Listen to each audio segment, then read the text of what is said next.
வணக்கம். நம்ம சில்லி பரோட்டா எப்படி செய்கிறேன்னு பார்க்கலாம். பரோட்டா, குடமிளகா, வெங்காயம் அரிஞ்சு வச்சுருக்கேன், டொமேட்டோ சாஸ், ஜீரக பொடி, மிளகு பொடி, கரம் மசாலா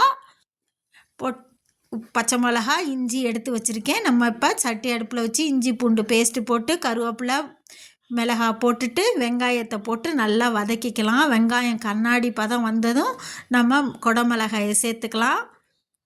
அப்புறம் மிளகாத்தூள், மிளகுத்தூள், கரம் மசாலா, ஜீரகத்தூள் சேர்த்துக்கிட்டு டொமேட்டோ சாஸ் ஊற்றி நல்லா கொஞ்சம் தண்ணி ஊற்றி நல்லா கிளறிட்டு உப்பு போட்டுக்கலாம். நல்லா அது எண்ணெய் பிரிஞ்சு வந்ததுக்கப்புறம் நம்ம பரோட்டாவை சேர்த்துக்கலாம்.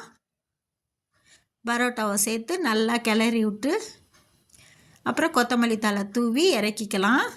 நல்ல டேஸ்டான சில்லி பரோட்டா நம்ம வீட்டிலே செஞ்சு சாப்பிட்லாம். டேஸ்டானது.